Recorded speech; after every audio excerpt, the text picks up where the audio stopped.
Why am I getting press releases for perfume and sex toys in Spanish? Who signed me up for this stuff? For that matter, is this game porn or not? Either way, this is not where I want to be. Things are getting weird in my inbox, you guys, and I don't know if it's a good idea letting any sludge spill over. Every 6 months I release some of the pressure after letting it bottle up so I can separate what's worth talking about from what's worth, keeping to myself. I mean, we here at Bunny Hop care about quality, and that's why I played 16 different games for my inbox that I've never heard of, so that I can give some love and exposure to Turmoil. Having the opportunity to talk about a game like Turmoil is why I like doing this series so much. It's a novel idea, a gamification of the economic forces at play that determined how the West was won, and a great companion piece to any viewing of There Will Be Blood.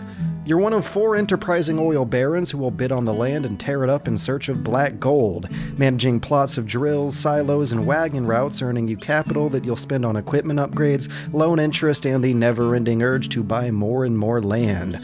All to the tunes of an adventurous and western-flavored acoustic guitar. But with that being said, I don't think Turmoil is a particularly good game. It sports the critical flaw of simply having not enough for the player to do.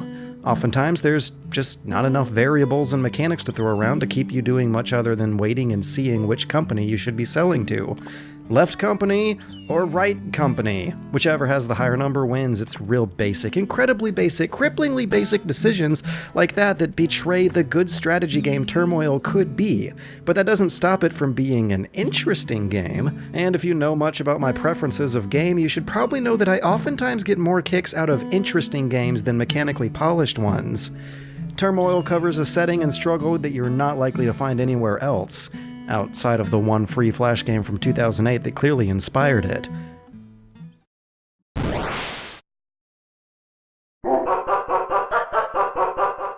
Okay, first of all, kudos on the logo. Hearing and seeing whatever the hell just happened only makes me want to know what's next. What's next is the opposite of upscaling inspiration from free Flash game. It is the downscaling of inspiration from expensive AAA games. Wasted. A post-apocalyptic pub crawler is 30% Fallout 3. It has an interface so diligently riffing on Bethesda's take on Interplay's Apocalypse that they're even emulating how your dude's stomach rumbles when you think of going on a new quest. You can see him. Hate to break it to you, but you've just wandered your way into becoming the new boy's first big score. Wasted has you running dungeons in Fallout's interface that are procedurally generated in a roguelite's image. Things move a hell of a lot faster than Fallout, and your inventory is a hell of a lot smaller than Fallout because you're racing against an overpowered enemy who spawns in and stalks you on a timer, just like the Ghost in Spelunky. You got your average lineup of upgrades and shortcut diggers unlocking the deeper your one life guy can get into the vaults, all very standard stuff, but the one thing that makes this romp a bit more satisfying to me is just seeing this stuff happen from the first person perspective. Mechanics here are a hell of a lot more involved than they are in Heavy Bullet, which is the only other example I can easily think of that happening with. Plus, as derivative as its style may be, hey, at least it's got personality. How many other games have cameos of Richard Nixon and Henry Kissinger show up? 2 heads are better than 1. Discounting of gross moments nocturnal when a man seeks to relive certain urges. Getting to talk about games like Fossil Echo is the second reason I love doing this series, because unlike with Turmoil, the jobs the devs did with Fossil Echo was just damn good game making. I have no clue why this game didn't get more publicity, but I do have a couple hunches. So okay, turns out I heard from my friend Matt Visual that Fossil Echo did have a booth at MomoCon here in Atlanta back in May, and when I was doing the rounds of indie games I skipped it because of this section right here. A good chunk of their trailer was a tiny little bit of gameplay that ends up just making it look like one of the increasing amounts of Limbo ripoffs that are floating around.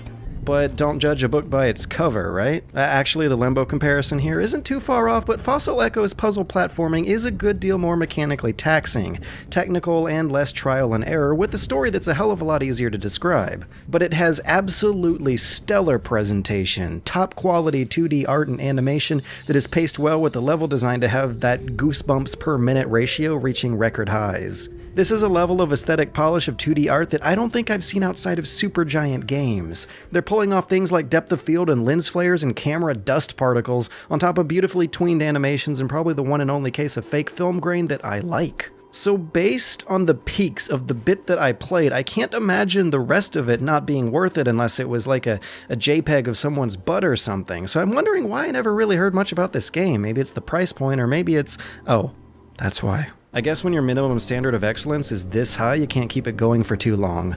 The game's on sale for about $7.50 right now, so if you can afford to spend $7.50 consequence-free, I'd totally recommend giving this one at least a chance.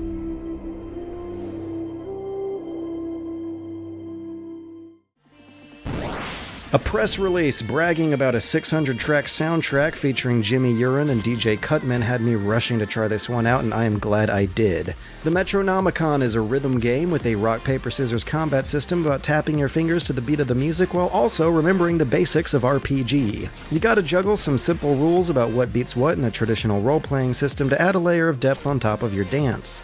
Switching to different tracks and notes can have you choosing which elemental spells to tap out, in between switches to tanks who lure and stun enemies to healers who keep the entire party afloat, all while passive bonuses are dealt out as rewards for good performance. Managing a light layer of strategy on top of the beat rhythm button mashing was just the extra layer of depth I needed compared to what typically keeps me from playing most music games without a dance pad. But that's kind of hard to do when the elemental alignment of your enemy is an icon all the way over here, and your eyes are going to be focused on these prompts over here. But that's okay, because the music is excellent and the idea is excellent, and that's what it takes to impress me when I'm scrolling through my inbox. I got one press release for this game and one friend who swears by it. This is a game of purest minimalism, about conquering the unconquerable and controlling the uncontrollable. You have no story, no cutscenes, no backdrop, not even any textures. Just a blank white course for you to slide a car around with the brakes permanently turned on. There's so much finesse in every frame of movement that footage of someone who actually knows what they're doing is going to look like an entirely different game than what I'm managing here. And I still care enough to retry the same damn challenge over and over again because getting it right feels amazing. And that was the very first challenge room in the game. Outside of those rooms is somewhat of an overworld, speckled with little bonus challenges and collectibles, all of which require interesting driving to reach. At its best, the game is nothing more and nothing less than a gratifying celebration of skill and mastery. And at its worst, it's a waste of a lot of perfectly good rubber.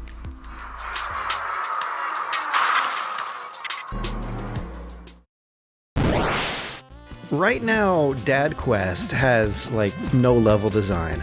It's just a demo for right now, but I'm hoping these levels are just prototype stages for a system and a sense of humor that I could really end up digging after it gets more development. You fling your kid around like a boomerang who inflicts swappable extra damage effects. You're a dad, you're on a quest, and everyone talks about what a horrible monster you are, so it's pretty much the same thing as The Last of Us. Plus, there's a healthy degree of customization and personalization to be had to suit your individual playstyle. Watch as I customize my avatar's attributions using a creative and innovative set of player-motivated tools. Yay!